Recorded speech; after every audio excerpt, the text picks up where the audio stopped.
আমাদেরই গল্প। বন্ধুরা, গল্পের শুরুতেই দেখা যায় সায়রা গাড়ি থেকে নামতে নামতে বেশ বিরক্ত হয়ে ডাকল তাদের বাড়ির কাজের ছেলেকে, আফজল। তখনই আফজল সামনে এসে সালাম দিল, আসসালামু আলাইকুম। সায়রা তাকে বলল, ওয়ালাইকুম আসসালাম, কোথায় যাচ্ছিস? আফজলের হাতে ছিল এক প্যাকেট রিন পাউডার। সে খুব জানালো, পাউডার আনতে গেছিলাম আপা। সায়রা তখন বলল, একবারে নিয়ে রাখা যায় না? ফাহাদ তখন আফজলকে ইশারায় বলল, এই ওইটা নিয়ে নিস। এরপর সায়রা আবার বলল, গাড়ি থেকে লাগেজগুলো নামা। আফজল বলে, আচ্ছা ঠিক আছে, জি আপা, আসসালামু আলাইকুম। ফাহাদ তখন গাড়িটি ঠিক করার জন্য বলল, গাড়ি পার্ক করে দিব। এরপর দৃশ্য বদলে যায়। আমরা দেখতে পাই সামির আর মেহেরিনকে। মিজুর এক বন্ধু তাদেরকে তার নিজের একটি রুম ছেড়ে দিচ্ছে। তারপর সামিরকে বলছে, এই রুমটার ভিতর কিন্তু মুই একলাই থাকতাম, মোর বাহে কইলেও রুমটা ছাড়তাম না, খালি আপনার লিগা ছাইটা দিলাম। সামির কৃতজ্ঞতা প্রকাশ করে বলল, এজন্য ভাই সারা জীবন আপনার প্রতি কৃতজ্ঞ থাকব। এরপর মিজুর বন্ধু বলে, মিয়া ভাই, আপনি খালি জান্ডা লইয়া ভাবিরে লইয়া ভিতরে যাইয়া থাকবেন, খাট সোফা আলনা সব কিছুই আছে, হাঁড়িপাতিলও আছে। আপনি খালি ভাবিরে লইয়া যাইবেন, ভাবি খালি মজার মজার রানব, আপনি পার ওপর পা তুইলা খালি খাইবেন। সামির তখন বলে, চাল ডালও আছে? তখন মিজুর বন্ধু বলে, আছে আবার। সামির তখন একটু হেসে জানতে চাইল, একবেলা চলবে, পরের বেলা কি না খাইয়া থাকতে হইব ভাই কষ্ট কইরা? সামিরের বন্ধু মিজু ভেতরে যেতে বলল, ঠিক আছে তুই যা, ভাবিরে নিয়া ভেতরে যা, আজকে আমি চলো। সামির চলে যাওয়ার পর যে রুমটা ছেড়ে দিয়েছে সে মিজুর কাছে নিচু স্বরে জানতে চাইল, মিজু ভাই, যেটা বলছিলেন পুরোটাই আছে? মিজুকে আবার বলে, মিজু ভাই, খালি আপনার লিগা ছাইরা দিলাম ভাই, নিজের গুছানো রুম, আমার দিকে একটু খেয়াল রাইখেন। মিজু তাকে আশ্বস্ত করে বলল, অত টেনশন কইরেন না, থাকেন। বিদায় নিয়ে বলল, ঠিক আছে ভাই। এরপর আমরা দেখি সায়রা আর ফাহাদকে। সায়রা এক দীর্ঘশ্বাস ফেলে বলল, কি শান্তি, মনে হচ্ছে একটা দোজকখানা থেকে বের হয়ে আসছি। ফাহাদ সায়রার কথায় জিজ্ঞেস করল, মানে? সায়রা বিরক্তি নিয়ে তার আভিজাত্যের বর্ণনা দিতে শুরু করল, তোমার বাসা, এখানে কেউ থাকে? এখানে মানুষ থাকতে পারে? ও মাই গড, কিচ্ছু করার নেই, কোনো হেলদি এন্টারটেনমেন্ট নেই, সুইমিং করা যায় না, জিম করা যায় না, কিচ্ছুই করা যায় না। সারাক্ষণ খালি রান্না করো, রান্নাঘরে থাকো, তাও আবার এত গরম, এক একজনের পিছে লেগে থাকে, কিচ্ছু করার নাই। ও মাই গড, থ্যাংক গড, শান্তি। ফাহাদ সায়রার এই তুচ্ছতাচ্ছিল্য মেনে নিতে পারল না। সে গম্ভীর হয়ে মনে করিয়ে দিল, সায়রা, ওটা আমার বাসা। সায়রা পাল্টা উত্তর দিল, হ্যাঁ জানি, এজন্যই তো তোমাকে বলতেছি। ফাহাদ এবার শক্ত গলায় বলল, যে বাসাটাকে তুমি হেল বলছো, ওই বাসাটাতে আমি ছোটবেলা থেকে বড় হয়েছি। আর ওই বাসার ছেলেকেই তুমি বিয়ে করেছ, ওটা তোমার শ্বশুর বাড়ি। সায়রা যেন না জেনেই ভুল করেছে এমনভাবে বলল, আমি কি আগে জানতাম নাকি যে এরকম একটা বাসা? ফাহাদ তখন উপহাসের সুরে বলল, সরি, ভুল বললাম, ওটা এখন তোমার শ্বশুর বাড়ি না, ওটা তোমারও বাসা, তুমি এখন ওই হেলের মেম্বার। দৃশ্য পরিবর্তন হয়। সামিরের বন্ধু তাকে সান্ত্বনা দিতে এলো। সে বলল, দোস্ত, আপাতত এই রুমে থাকতে তোদের একটু কষ্ট হইব না? সামির হেসে মুখে মেনে নিল, আরে না, কষ্ট হবে না। বন্ধু তখন মেহরিনের কথা ভেবে চিন্তিত হয়ে বলল, আরে তোর সমস্যা না, ভাবির তো সমস্যা হবে। সামির অত্যন্ত শান্ত গলায় উত্তর দিল, মানিয়ে নিব, সমস্যা হবে না, ঠিক হয়ে যাবে। বন্ধু আবার বলল, তুই টেনশন নিস না, একটা না একটা ব্যবস্থা হয়েই যাবে। সামির জানালো, আমি টেনশন করি না, সব উপরওয়ালার ইচ্ছা, উপরওয়ালা যা লিখে রাখছেন তাই। ঠিক তখনই মেহরিন সামিরের কথা শুনে কৌতূহলী হয়ে প্রশ্ন করল, উপরওয়ালা কি লিখে রাখছেন? সামিরের বন্ধু অপ্রস্তুত হয়ে হেসে মুখে এড়িয়ে গেল, না ভাবি, আমরা এমনি একটু কথা বলতেছিলাম। আর ভাবি, যে কোনো কিছু আপনার দরকার হবে এই মিজুরে খালি স্মরণ করবেন, বান্দা হাজির। আমার একটু কাজ আছে, আমি এখন একটু যাই। দোস্ত থাক। সামির বিদায় দিল। যা দোস্ত। বন্ধু চলে যেতে যেতে বলল, ভাবি আসি, আসসালামু আলাইকুম। বন্ধু যাওয়ার পর মেহরিন সামিরকে বলল, তোমার বন্ধুটা কিন্তু ভালো আছে। সামির হেসে উত্তর দিল, মিজু খুবই ভালো, আমার বন্ধু না। মেহরিন রুমের চারপাশটা খুব ভালো করে দেখল। দেয়াল দেখে সে আবেগী হয়ে প্রশ্ন করল, ফ্রেমগুলো অনেক পুরনো, এই ছোট ঘরে তোমার কষ্ট হবে না? সামির কিছু বলার আগেই মেহরিন নিজেই তার ভালোবাসার উত্তর দিল, তুমি আমার পাশে থাকলে এই ছোট্ট ঘরটাই আমার কাছে পুরো পৃথিবী। সামির দীর্ঘশ্বাস ফেলে বলল, একে তো ছোট, তার উপর খুবই সাধারণ ঘর। মেহরিন তখন সামিরের খুব কাছে এসে গভীর মমতা দিয়ে বলল, ঘর বড় থাকলে সুখ আসে না, সুখ সেখানেই থাকে যেখানে ভালোবাসার নিঃশ্বাস নিতে পারে। সামির তখন একটু কৌতুক করে জিজ্ঞেস করল, তাহলে বড় রাজপ্রাসাদ? মেহরিন সামিরের কাঁধে হাত রেখে বলল, সামির, তুমি যদি আমার পাশে থাকো এই ছোট সাধারণ ঘরটাই আমার কাছে রাজপ্রাসাদ। ভালোবাসাবিহীন রাজপ্রাসাদ আমার কাছে শূন্য ঘরের মতো। সামির অবাক হয়ে বলল, এত কঠিন কথা এত সহজভাবে কিভাবে বলো? মেহরিন সামিরের হাতটি শক্ত করে ধরল, তোমার কাছে আমার চাওয়া খুব কম, শুধু আমার এই হাতটা কখনো ছেড়ে দিও না। সামির মেহরিনের চোখে তাকিয়ে কথা দিল, আমি কথা দিচ্ছি, আমি তোমাকে কখনো ছেড়ে যাব না।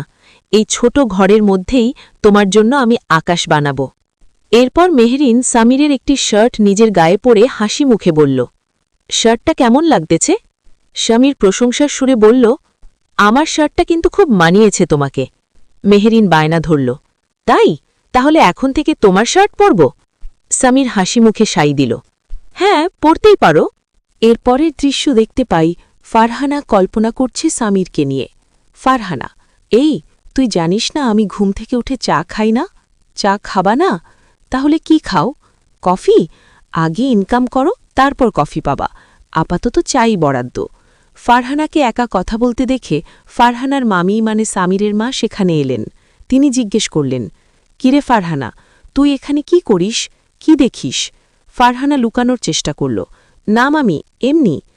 মা খুব দুঃখ নিয়ে প্রশ্ন করলেন, ভাইয়ের জন্য মন খারাপ? বাবা তখন ঘরে ঢুকলেন। বাড়িটা যেন খাঁখা করছে। তিনি আক্ষেপ করে বললেন, বাড়িটা কিরকম ফাঁকা ফাঁকা লাগতেছে, মনে হচ্ছে কোনো দরজা জানালা কোনো কিছু নিঃশ্বাস নিতে পারছে না। বাড়িটা ফাঁকা লাগছে না? মা তখন কান্না ভেজা গলায় উত্তর দিলেন, আমরাই আসলে ফাঁকা হয়ে গেছি। মায়ের বুক চেরা আর্তনাদ তখন যেন চারদিকে প্রতিধ্বনিত হতে লাগল।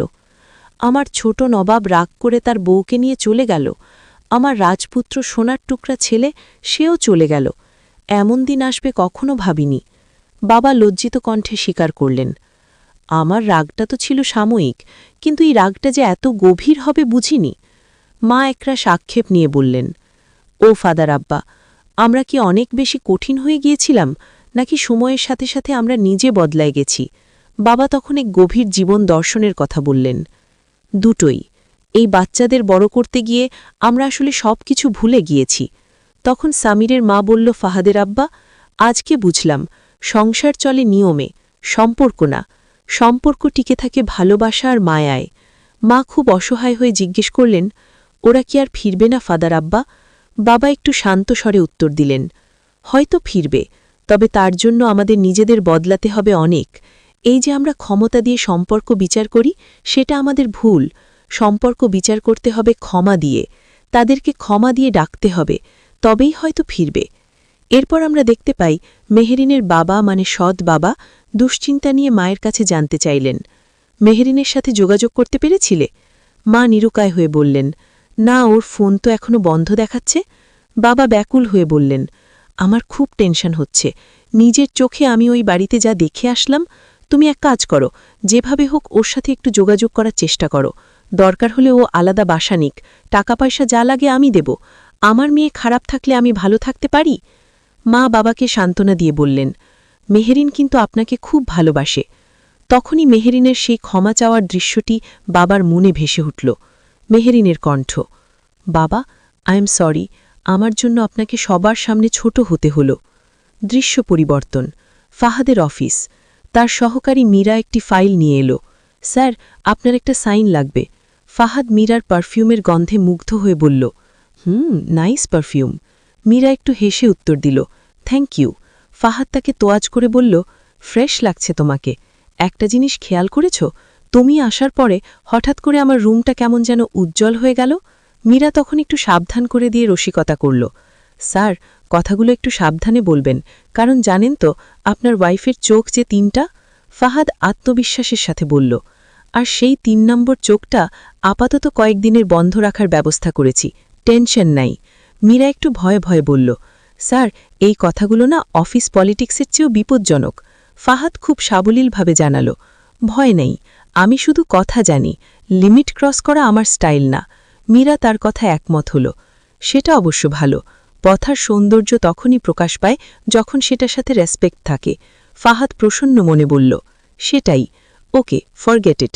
এখন চলো আমরা একটু কাজ করি, নাইলে আবার 3 নম্বর চোখটা অন হয়ে যেতে পারে, রাইট? মীরা ফাইলটি এগিয়ে দিল, জি স্যার, আপনি ফাইলটা সাইন করে দিলে আমি চলে যাচ্ছি। ফাহাদ ফাইলটি হাতে নিয়ে বলল, হ্যাঁ ঠিক আছে, দেখি। ও, অডিট ফাইলটা, এটা আজকে একটু সাবমিট করার ব্যবস্থা করো। মীরা সাই দিল, জি শিওর। ফাহাদ মুচকি হেসে ফাইলটি বন্ধ করল, আমি কিন্তু পুরোটা চেক করলাম না। মীরা হাসি মুখে চলে যেতে যেতে বলল, থ্যাংক ইউ। দৃশ্য পরিবর্তন, জামশেদ সাহেবের কলকাঠি নাড়া। ফাহাদের এই ফুরফুরে মেজাজ দেখে ঈর্ষান্বিত জামশেদ সাহেব তড়িখুড়ি করে সায়রাকে ফোন করলেন। তিনি চোগলখুড়ি করে বললেন, ম্যাডাম, আসসালামু আলাইকুম। সায়রা শান্তভাবে সালামের উত্তর দিল, ওয়ালাইকুম আসসালাম। জামশেদ খুব দরদ দেখিয়ে বিষ ঢাললেন, ম্যাডাম, মানে ফাহাদের কথা আর কি বলবো, ফাহাদ তো অফিসটাকে পার্ক বানায় ফেলছে। সায়রা অবাক হয়ে জিজ্ঞেস করল, মানে? জামশেদ বলল, কি বলবো ম্যাডাম, মীরারে নিয়ে যা তা করতেছে অফিসে ম্যাডাম। সায়রার তখন ফাহাদের পুরনো একটি কথা মনে পড়ে গেল। ফাহাদের ভয়েস, আমি আর জামশেদ ভাই একই সাথে তোমাদের কোম্পানিতে জব স্টার্ট করেছিলাম। জামশেদ ভাইয়ের ভেতরে জেলেসি কাজ করাটা স্বাভাবিক। সায়রা বুঝে ফেললেন এবং জামশেদকে ধমক দিয়ে ফোন কেটে দিলেন। জামশেদ সাহেব অন্যের পিছনে না লেগে নিজের কাজটা ঠিকমতো করেন। এর পরের দৃশ্যে দেখতে পাই মেহেরিনের বাবা, মানে সৎ বাবা, বাড়িতে মেহেরিনের মাকে তিনি অস্থির হয়ে বললেন, মেহেরিনের কোনো আপডেট আছে? মেহেরিনের মা মাথা নেড়ে উত্তর দিলেন, ওর ফোন বন্ধ পাচ্ছি তো। বাবা অস্থিরতা নিয়ে বললেন, আবার একটা ফোন দাও, মেহেরিনকে ফোন দাও। অবশেষে মেহেরিন ফোন রিসিভ করল। সে সালাম দিল, হ্যালো মা, আসসালামু আলাইকুম। মা খুব উদ্বেগ নিয়ে জানতে চাইলেন, ওয়ালাইকুম আসসালাম। কিরে, তোর ফোন বন্ধ রাখিস কেন? মেহেরিন মিথ্যে বলে পরিস্থিতি সামাল দিল, এই তো মা, একটু ঝামেলায় ছিলাম তো, এজন্য ধরা হয়নি। মা উৎকণ্ঠা নিয়ে বললেন, তোরা ঠিক আছিস তো? মেহেরিন হাসি মুখে সুখের অভিনয় করল, হ্যাঁ মা, সবকিছু ঠিকঠাক। মা তখন তার জামাইয়ের খবর নিলেন, জামাই বাবাজি কেমন আছে? মেহেরিন আশ্বস্ত করে বলল, ও তো ভালো আছে, আমি কথা বলায় দিচ্ছি। সামির, সামির, সামির। সামির ভেতর থেকে দৌড়ে এলো, কি হলো? মেহেরিন ফোনটা সামিরের হাতে দিয়ে ফিসফিস করে বলল, সামির, তোমার ফোন নাও, আমার মা ফোন করছে। সামির খুব বিনয়ের সাথে শাশুড়িকে সালাম দিল, আসসালামু আলাইকুম আম্মা, আপনি কেমন আছেন? শাশুড়ি শান্ত হয়ে উত্তর দিলেন, আমি ভালো আছি। তুমি ভালো আছো বাবা? সামির বলল, জি আম্মা, আমরা ভালো আছি। মাহাজাব্বা কেমন আছে? মা তখন মেহেরিনের বাবার হাতে ফোন তুলে দিল, বাবাও ভালো আছে, নাও বাবার সাথে কথা বলো। সামির সম্মান জানিয়ে বলল, আব্বা, আসসালামু আলাইকুম। বাবা অনেক দিন পর স্বস্তি পেয়ে বললেন, ওয়ালাইকুম আসসালাম, কেমন আছো বাবাজি? সামির উত্তর দিল, আলহামদুলিল্লাহ আব্বা, আপনি কেমন আছেন? বাবা আবেগাপ্লুত হয়ে বললেন, আছি, ভালো আছি। আসো না কেন তোমরা? সামির তাকে আশা দিয়ে বলল, জি আব্বা, আসব। বাবা তৃপ্তির সাথে ফোন রাখলেন, আচ্ছা রাখছি, আসসালামু আলাইকুম। সামির বলল, ওয়ালাইকুম আসসালাম। বাবা এক রাশ স্বস্তি নিয়ে বললেন, একটা টেনশন গেল। দৃশ্য পরিবর্তন, ফোন রাখার পর সামির একটু সন্দেহ নিয়ে মেহেরিনকে জিজ্ঞেস করল, আম্মাকে কিছু বলছো? মেহেরিন মাথা নিচু করে শান্তভাবে বলল, না, কিছু বলিনি। সামির তখন খুব সন্তুষ্টি নিয়ে বলল, গুড, বলতে হবে না, দাও শার্টটা দাও। মেহেরিন স্বামীর কাজ করতে চেয়ে বলল, তুমি রাখো, আমি করতেছি। সামির ভালোবেসে উত্তর দিল, আচ্ছা, আমি রেখে দিচ্ছি। নাটকের একদম শেষ দৃশ্যে ফারহানা বাবার কাছে এলো। ফারহানা খুব দুঃখ নিয়ে বাবাকে সালাম দিল, বাবা, আসসালামু আলাইকুম। বাবা বলল, ওয়ালাইকুম আসসালাম। ফারহানা খুব কুণ্ঠিত হয়ে জানালো, বাবা জানো, সামির ভাইয়া না বাসা ছেড়ে চলে গেছে। বাবা তখন খুব আশ্বস্ত করার হাসি দিয়ে বললেন, আমি জানি, চিন্তা করিস না, সব ঠিক হয়ে যাবে। ফারহানা একটু অবাক হয়ে জানতে চাইল, তোমার কথা হয়েছে সামির ভাইয়ার সাথে? কেমন আছে সামির ভাইয়া? বাবা ফারহানার মাথায় হাত দিয়ে ভরসা দিলেন এবং গাড়িতে উঠতে বললেন, আছে, ভালো আছে, ওঠ গাড়িতে। এরপর গাড়ির ভেতরে ফারহানা তার বাবাকে মনের সব কথা বলতে শুরু করল। বাবা জানো, সামির ভাইয়া না বাসা ছেড়ে চলে আসার পর বাসায় আর একদম ভালো লাগে না, কাউকে আপন মনে হয় না, শুধু মামাকে ছাড়া। ফারহানা একটু থেমে আবেগপ্রবণ হয়ে আবার বলল, আর বারবার মনে হয় তোমার কাছে চলে আসি, কিন্তু মামাকে একা ফেলে কিভাবে আসি বলো? বাবা পরম মমতা দিয়ে ফারহানাকে বোঝালেন, মা, কিছু জায়গা থাকে যেখানে শুধু মানুষ থাকে না, তার স্মৃতিটাও থাকে। তুই মানুষটাকে ছেড়ে আসতে পারিস, কিন্তু স্মৃতিটা তো রয়েই যায়। ফারহানা তার মনের অস্থিরতা প্রকাশ করে বলল, কিন্তু বাবা, ওই বাসায় থাকলে আমার দম বন্ধ হয়ে আসে, সেখানে আমি কিভাবে থাকব?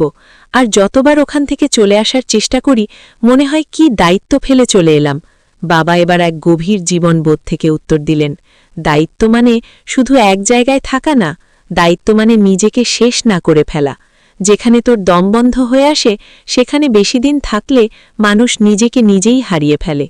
ফারহানা ভয়ে ভয়ে বাবাকে জিজ্ঞেস করল, বাবা, আমি কি স্বার্থপর হয়ে যাচ্ছি? বাবা দৃঢ় গলায় বললেন, একদম না, নিজেকে বাঁচতে চাওয়া মানে স্বার্থপরতা না। আল্লাহ কাউকে এমন শক্তি দেননি যে সে নিজেকে নিজে শেষ করে ফেলে। ফারহানা তার মামাকে ভেবে মন খারাপ করে বলল, কিন্তু বাবা, মামা, উনি তো একা হয়ে যাবেন। বাবা হেসে ফারহানার মাথায় হাত রাখলেন, একাকিত্ব দূর হয় ভালোবাসায়, শুধু এক ছাদের নিচে থাকলেই হয় না, তুই ওনার পাশে থাকবি, খোঁজ নিবি, এটাই হবে তোর সবচেয়ে বড় দায়িত্ব। ফারহানা শেষবার আবদারের সুরে বলল, আচ্ছা বাবা, আমি যদি চলে আসি? বাবা তাকে বুকে জড়িয়ে ধরে বললেন, আয় মা, ইনশাল্লাহ সব ঠিক হয়ে যাবে।